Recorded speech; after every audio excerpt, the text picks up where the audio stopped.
Jokanyo makedo kod lokruok chako lwasi opako riwruok mar IGAD e bwo chenro mong'ere kaka IGAD Climate Prediction and Application Center ISPAC kuom yiero piny Kenya kaka kanyo makoro obagi romo e weche mag lokruok chako lwasi. Romono manotimore Nairobi noyuore kod jotelo mopogore mag sirikal kotenore kod jatend migawo mar alwora kod lokruok mar kor lwasi Dr. Deborah Barasa e kind mamoko. Romono geto puonjo jopiny e midhiero mikelo kod lokruok chako lwasi kod okenge mowinjore oketi e geng'o midhierogo kamo kuom sekta mayudo pek oting'o sekta mar pur kod pi e kind mamoko.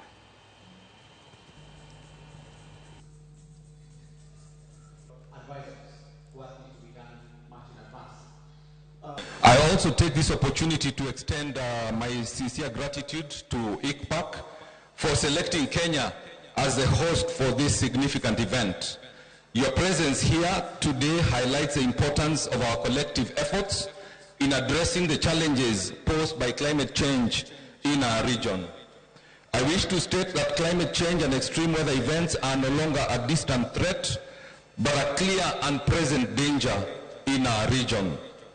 And early warning services play a crucial role in mitigating these risks and provide timely and effective information that allows individuals, communities, and organizations to prepare and respond appropriately to climate-related hazards. GECOF 72 provides a timely opportunity to further the strengthened partnership, enhance cross-sector and cross-border collaboration, and advance the co-production of climate services that respond directly to user needs. I encourage all of us to engage actively in this opportunity.